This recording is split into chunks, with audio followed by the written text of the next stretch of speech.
Fishery Management Council, and most importantly for today's purposes, a member of the National Academy of Sciences who served on the National Academy's study group that for more than a year investigated uranium mining in Virginia. And their report has been instrumental in our work through the Keep the Ban Coalition in helping us solidify our decision to fight for Virginia's moratorium, and also helping us talk to lawmakers and others intelligently about this issue and with sound science to back us up. And so Peter is going to walk us through the NAS study and its findings. And I encourage you to pay close attention because this is going to be very helpful information to you when you talk to your lawmakers or to your friends and neighbors about the issue. So thank you very much for being with us, Peter. Thank you. Good morning.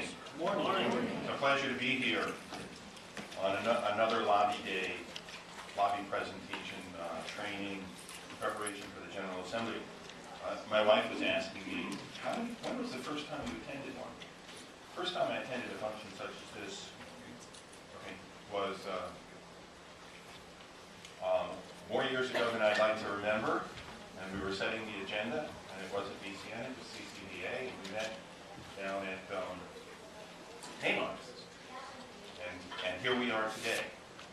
It's a dramatic improvement, it's a big deal. I'm going to talk about a couple of different things related to the uranium mining study. And I have told the organizers that what I will do was we'll go to the National Academy and arrange to get some of their public summaries. They've got a public summary, which is about 8 pages. It's 8.5 by 11, glossy thing. A couple of people have seen it, they've got it. It's a really great tool because it gives you not only a sort of bulleted summary, but it has explanations, pretty pictures. It's a good thing for you to have, and take two so that you can leave one with your legislator. Okay. When I put this talk together the first time, I was giving a longer presentation out in Roanoke at the invitation of Rupert Cutler from the Capitol Grand Center, and so I reduced that one down. So I'm going to go for about 15 minutes. Bob's going to talk, and then we'll have plenty of time for Q&A. There are two elements. Rup convinced me that I should give my own personal perspective on this last summer, rather than just the cold hard facts from the National Academy. And so I've done that at the end. So you've got two parts. That's why it says my own perspective. And this morning I realized that I should have added to this slide, two images to give you an idea about what those of us on the Academy Committee thought of our work. I should have added a picture of a dozen of eggs to represent the charge, and a picture of the kitchen sink to represent the nature of the topics. Because this study committee, and I've served on a number of them, was the most diverse, wide-ranging, and complicated charge and task that I have ever seen, that any of the Academy staff had ever seen, and any of the other committee members had ever participated in. We had geologists, we had mining experts, we had hydrologists, a couple of different risk assessors, public health, human health, ecologists. We had everything. We had a Noah's Ark committee. There were times when the committee members couldn't understand what they were talking about because they explained the geology to us, and the poor biologists in the room said, "Can you translate that to our language so that we can know?" So I'm going to go through what the contents were. There are a couple of different geology chapters in here that talk about the occurrence of not only uranium, but the rock formations that contain uranium. And as a result of those, I've got two images here. You see the occurrence of uranium in Virginia. Now these are just any place that uranium has been identified, and there are a couple of different ways to identify it. The most common one that you're going to see in the next slide is a flyover, where you can use an airplane-mounted gamma radiation detector and determine what's in the ground. The other one is on-the-ground work. So this image here represents a combination of those, some on-the-ground sampling as well as what's in the next one, which is the overlay. Now the reason why this is important, not only because, I assume this is the pointer, it is the pointer.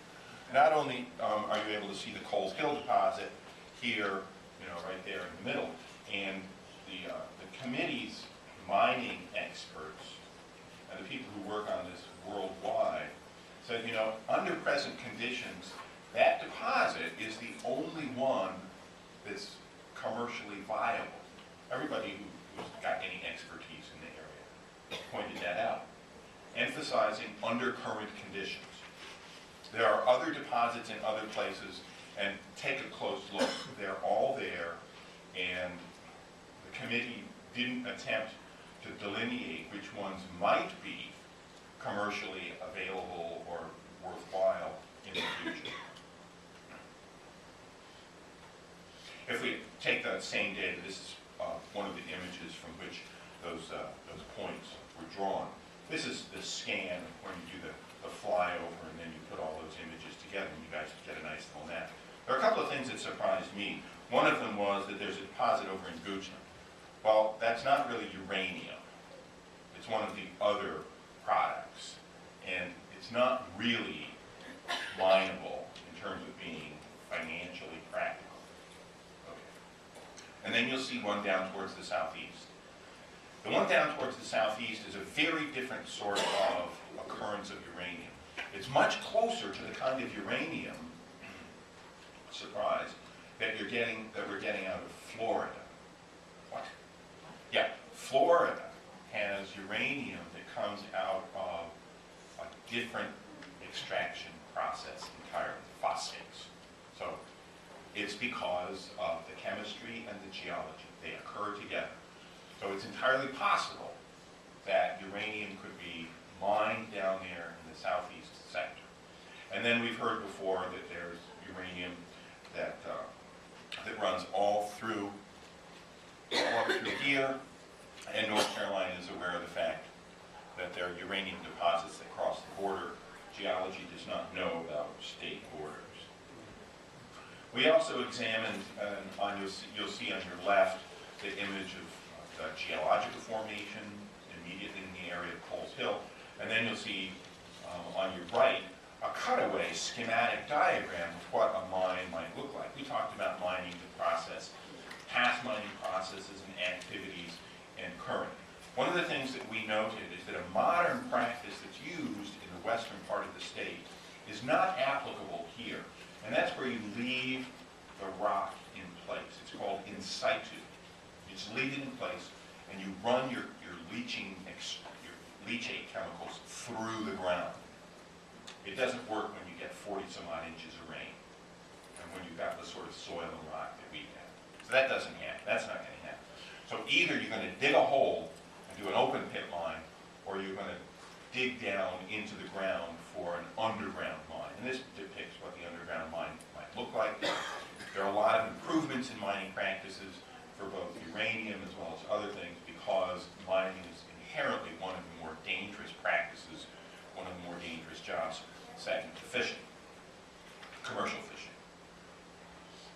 And then we talked about the various processes that go on. The reason why we talked about the processes is we were interested in dissecting the whole system so that we can understand where various activities, various chemicals, various processes could affect either the health of the community or the health of the people working there, or the ecological receptors. So the streams, the animals, the wildlife, the forests. So we wanted to really dissect it, and we did that. And we found that there are a lot of places where there are materials, chemicals, processes, activities that could affect both. In fact, over the years, and I've got a slide that shows this, uranium mining has been a very dangerous job. And over the years and around the world, uranium mining has left behind a contaminated footprint. This is part of the normal process. This is at a very effectively operated facility up in northern Saskatchewan. It's a waste pool. You dig a big pit and you need to cover your waste with water, not just to keep the dust down so that nothing gets out. It's one way of suppressing movement of things off-site and away from the waste pool. But we also know that the process does not extract all of the uranium. It's going to leave radioactivity behind, and it's going to be radioactive for thousands and thousands of years.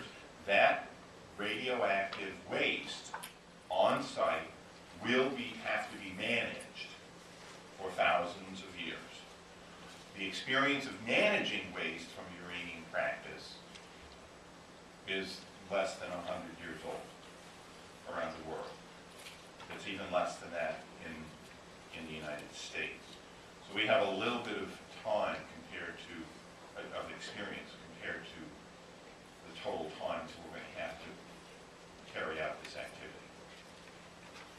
The process of getting a uranium mine going through takes a lot of steps, from federal regulation to approval to state regulatory approval, local regulatory approval.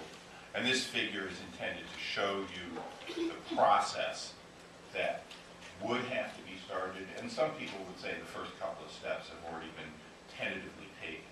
Bob Burnley's going to talk more about sort of the perspective from getting it underway, getting it going. We also looked at what's going on in the United States today and has been for the last number of years. So here you see a table that presents the number of uranium mining operations in the United States from 1996 to 2010. It depicts our national experience with this process. And you can see that there are a couple of different types of activities that they talk about here. And for example, the third line down is in situ leach plants.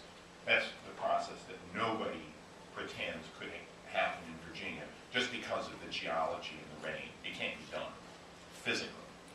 Okay, but you can see how little experience we have with this. And then you see the sort of thing that we've assessed in terms of health threats, health risks. And some of these are not unique to uranium mining, but when you put the heavy equipment and the danger together with the uranium and the radioactivity that's inherent and is unavoidable, then you wind up with a combination that's different and has a greater health threat, health risk than other mining activities. And that's what we depict here. You also see that we have a declining, although a bit slow, number of fatalities, and the fatality rate for operations for employees going back again prior to that earlier figure, so we go all the way back to 88 up to 2007. It's declining, but it's not zero at all. It's still an inherently dangerous job. One of the risks that is present is that we're going to have materials and waste that get off-site, that get away from us. One of them being possibly into a water supply. This is where groundwater comes in. If the materials get out of the site and into the groundwater supply, then we've got public health, potential public health problem here. Groundwater is used throughout the Commonwealth as public water supplies or private water supplies. And we identified a number of major ones here. So this is not only groundwater, but this is surface water. And these risks are real and they're present. What we don't know is how large they are. We also looked at what happens to the natural environment, the ecological system, and looking at what's happened in other places, we find that in every situation, even the most modern ones, there is no example of nothing going off-site. There will be something that goes off-site, even if it's the lowest level of radiation or the smallest amount of sediment or extra chemicals from the mining operation. There will be something. In a state like Virginia, where our annual rainfall is 42 inches, and out in Danville it's 45 inches, and some of you will remember 2004 or 5 we had 84 inches, we're going to have a water issue on this sort of site. And both aquatic and terrestrial animals and plants are going to be exposed to a higher level of radiation, a higher level of things like sediment and the metals and other minerals that come out of the mining operation.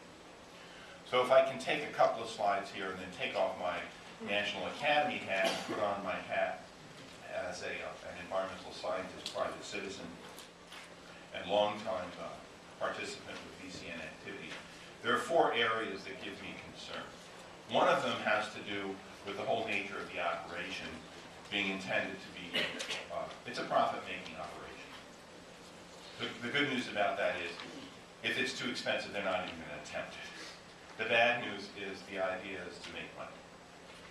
The plan is not intended to be, the originators, the companies, did not set out to say, what can we do to make the most number of jobs in Virginia, or to maximize Virginia's income. That wasn't the plan. The second one is, how well are we prepared? That's what the Boy Scouts are doing out there. Are we prepared with experience, knowledge, activities? What are the unknowns? And then what are the risks? And the risks up there is given with a probability times magnitude. We have some experience recently about probability and magnitude of some rather famous and infamous risk events, many of which you've experienced, some of which you were in, some of which we are still cleaning up after. If you live in the coastal region north of Washington, D.C., you're cleaning up from the most recent one. We don't know what the risks will be to our children. We simply do not know. To the children in communities surrounding any uranium mining area. Remember, as was pointed out in one of the presentations that followed the one I made in Roanoke, that in northern Saskatchewan, the closest village is a couple thousand people. It's 130 miles from the mining site. 130 miles from Coles Hills, the village of Richmond. Nor do we know what the long-term impacts will be from low-level exposure. And there will be low-level release of stuff. There will be chemicals, there will be sediments, there will be minerals, there will be low-level radiation.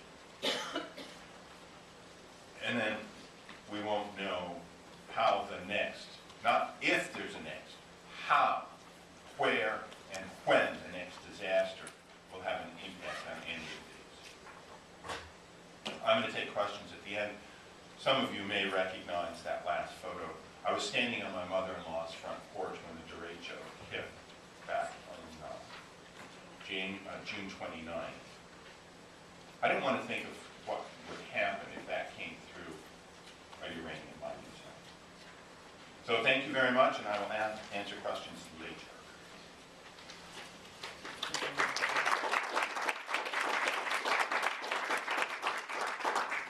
So I will now bring up our next speaker, Robert Burnley. Many of you probably know Bob from his time as Director of the Department of Environmental Quality. Some of you might be familiar with his excellent work in economic development for many years before that. And I would just say that when he served as Director of the Department of Environmental Quality under Governor Warner, Bob did great work to repair very strained relationships between that department and the regulatory agencies of the Commonwealth and advocates like us and citizens groups that had been affected by various environmental decisions. So he's been a champion for public input and public involvement and transparency in his tenure at DEQ, and has been working since then on a variety of projects, most recently working with Southern Environmental Law Center and the Alliance for Progress in Southside on this uranium mining issue, and speaking as a former regulator to the challenges around doing something like this in Virginia. So thank you, Bob, for being with us. Thank you. While we're getting set up here, I just want to take a second to thank our previous speaker and my friend Peter for his service on the NAS committee. That's a huge commitment in time, and the contributions that he made, I think, are pretty obvious in this final report. And I also want to thank him for the courage that he has shown, since that study's been wrapped up and that report's come out, to come out and do things like this today. That's a big deal, and I think we all owe Peter a big thank you for that. Okay, I, like Peter, have done dozens of presentations on this issue, and so what you're going to hear today is kind of a combination of some of the more recent ones that I've done. Full disclosure, as Nathan just said, I'm working for two different groups on this issue. Southern Environmental Law Center, you'll see some of their information. in this presentation in the Alliance for Progress. In Southside, which is a group of Danville and Pennsylvania County business people and community leaders that are extremely concerned about this issue. Okay.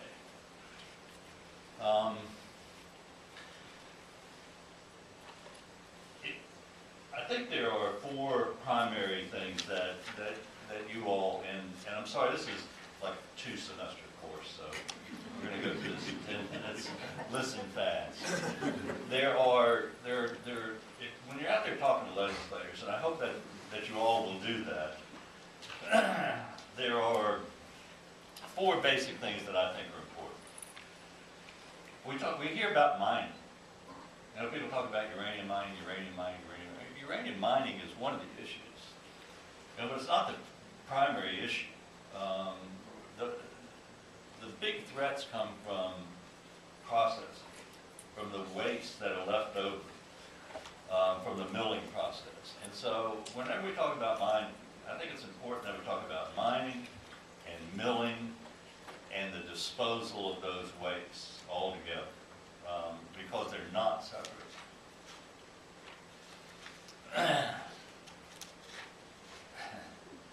People will say, well, hell, this has been done all over the place and it's safe, and what's the problem? Well, there are a couple of problems. First of all, it hasn't been done safely all over, and we'll talk about that in just a second. But Virginia is not the western United States.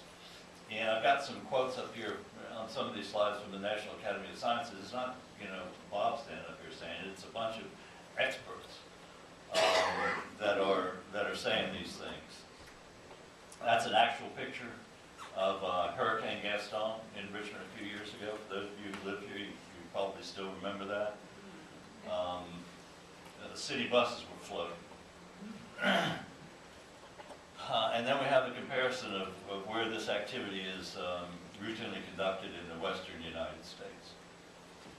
Virginia is not Saskatchewan, ladies and gentlemen. We hear, over and over and over again, oh, this is done in Canada, it's safe, no problem. We've been to mines in Saskatchewan, it's beautiful, there's lakes and everything is great. Well, Saskatchewan is a big, cold, empty place where nobody lives. I mean, that's just the fact of the matter. Virginia is not. And for comparison, you can see the size and the population difference. There are fewer than there's less than 1 person per square mile in Saskatchewan, and almost 190 in Virginia. And Saskatchewan doesn't have the types of severe weather that we have. Here are the tracks of hurricanes over the last 100 years. Yeah. In Virginia, and I don't know how many lines there are on there, but those lines are not a real good depiction of these storms. Those lines are the tracks.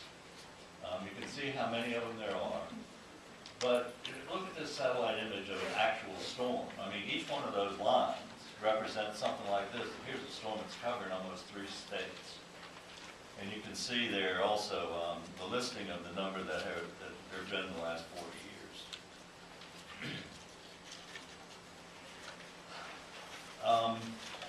There's a lot of things we don't know about uranium mining. And I'm going to go into that in a little bit more detail in just a few seconds. But one of the things is, and I have to agree with Virginia Uranium on this, we don't know how the waste is going to be managed. And I don't care what you hear from those folks. We're going to bury it underground, we're going to do this, we're going to do that. We don't know. There's going to be some regulators sometime in the future that are going to tell us. They're going to make those decisions, and they're going to tell us. Yeah, as Nathan said, I was a regulator for a long time.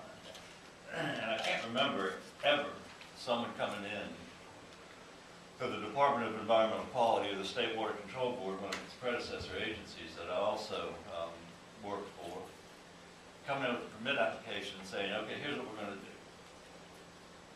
Now, write this down and give it back to me. That's not the way the process works. Actually, it works just the opposite. The regulators will ask for a bunch of information. We'll study that, make some decisions, and tell the permit applicant what they're going to do. So they can say whatever they want to. Fact of the matter is, we don't know, we won't know for a long time, how these wastes are going to be managed. Again, some quotes from the NAS report. This is an experiment. If this is done in Virginia, it's an experiment. Everybody in this room and everybody in the state's a guinea pig. And that's just another fact of the matter. These wastes are dangerous. The radioactivity associated with them is dangerous.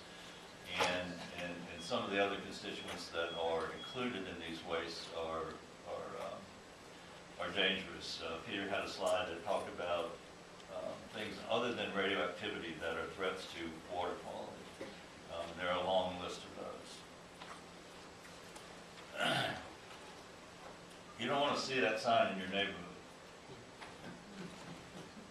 That's an actual sign from the Grand Canyon as a result of previous uranium mining activities. The water's not safe to use.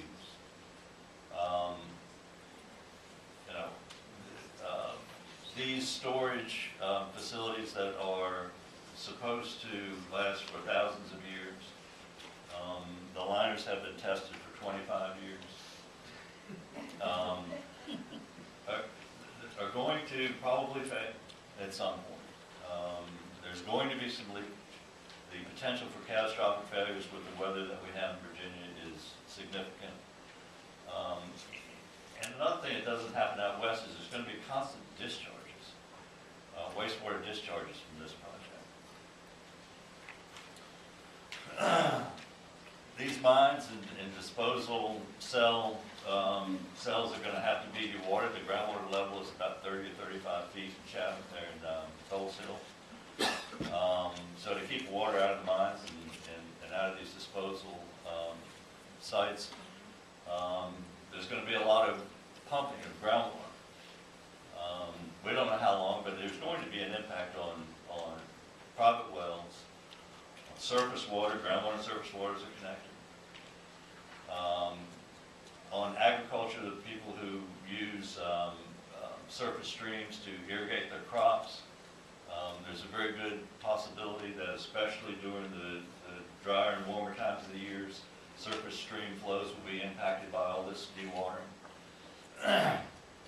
And then there's going to be processed wastewater that's going to be have to be discharged for long periods of times, and there are economic impacts. Again, there's lots of different opinions on this. I tend to trust the people who have actually studied real uranium mines out in uranium mining country. And Dr. Power is one of those folks who just doesn't agree with some of the other socioeconomic studies that have been done that say there's no stigma, that there's no problems. He has been working on this for a long, long time, and those are some of his conclusions that you see there. So, in my mind, it kind of goes this way. We know what the experts think. We've seen the National Academy of Sciences report, which is the report. I mean, there's other reports that have been done and are going to be done. The NAS report is the gold standard. That's the only peer-reviewed, really expert, independent study that has been done or is going to be done. And that's the one that everybody said, let's wait and see what the NAS says before we do anything.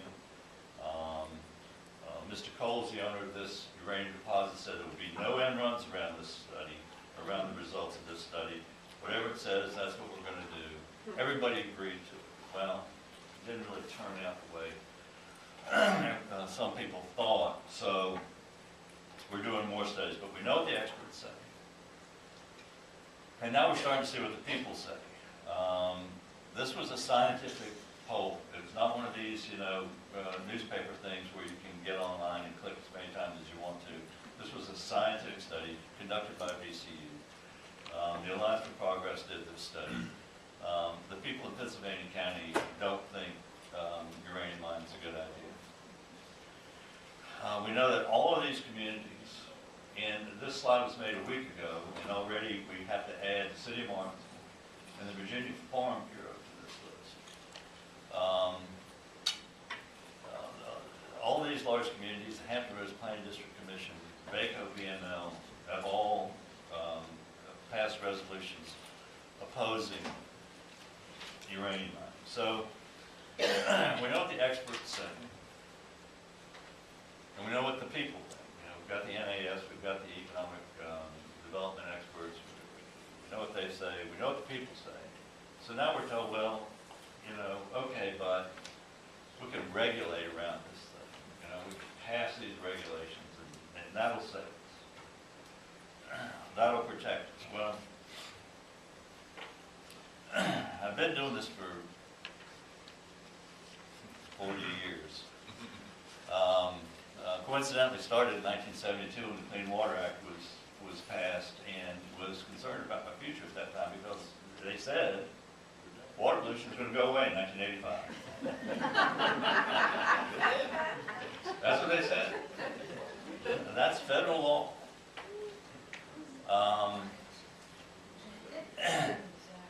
And so, but then don't we have state regulations though? Well, baby. Well, we do, you know, and that's Chesapeake Bay, that's the York River. Last year, despite the federal regulations against polluting our waters, all the state regulations, the most stringent water quality standards in the United States, can't protect us from these horrible, destructive algae blooms that have ruined water quality and ruined the economy of much of the Chesapeake Bay region. Well, the health department, surely they can do something. Well, they can't. You see, I don't know if you can read that sign or not. It says don't swim. It's not safe. There's bacteria in the water. They can't keep, you know, the most common bacteria out of our water to the extent where it's safe to play in. How in the world are they going to protect our water supplies against the threats from uranium mining? Well, then what about technology? You know, we're smart people, and we can develop something that's going to work. Modern technology will save us. Well, first of all, the technology that's used to store these radioactive wastes for thousands of years is not modern, not by any stretch of the imagination. It's primitive. It's dirt and it's plastic. And it fails. This is Elliott Lake up in Canada where they know how to do this. Excuse me while I flip through here and get this, because I want to make sure I get this right. There have been failures of these types of operations all over the United States, in Canada, and I should have highlighted that, shouldn't I? So I could find it.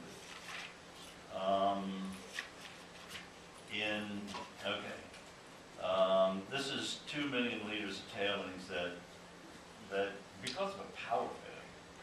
I mean, this is a power failure. Even when we saw those hurricanes and all that severe weather, some other stuff that Peter was talking about, you know, we have a lot of power failures in this part of the world. A power failure in this case caused tailings to spill into a lake, contaminating it with 2 million liters of tailings.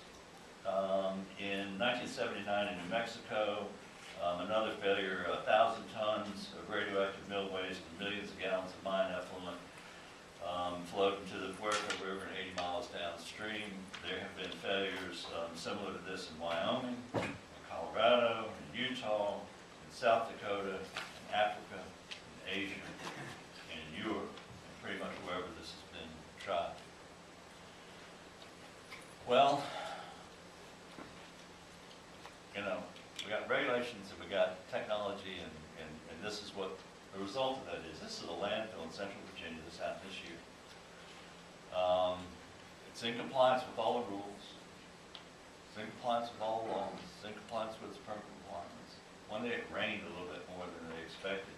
10 acres of that landfill just fell off the main part of it there, and across a road and into a pond. Thank God no one was killed. Where was that? I can't remember. In Virginia? No, it wasn't Houston. Yeah, it was in Virginia. It was in central Virginia. Yeah, but I do not know the name of the landfill. I apologize for that. You can find it called DEQ, they'll tell you. Charles City? I don't know. I don't know. It's a big private landfill taking a lot of out-of-state waste. But a modern landfill, with modern technology, in compliance with all the rules. That's the important thing. Well, what about then, more modern technology? We'll do something better.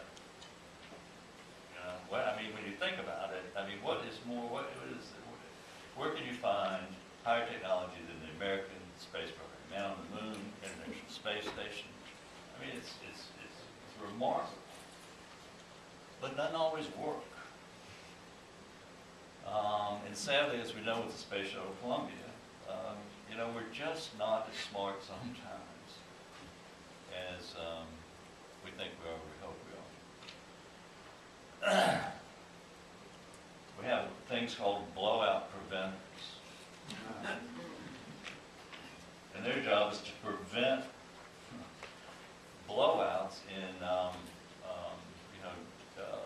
oil wells. So we know what the experts say. We know what the people say.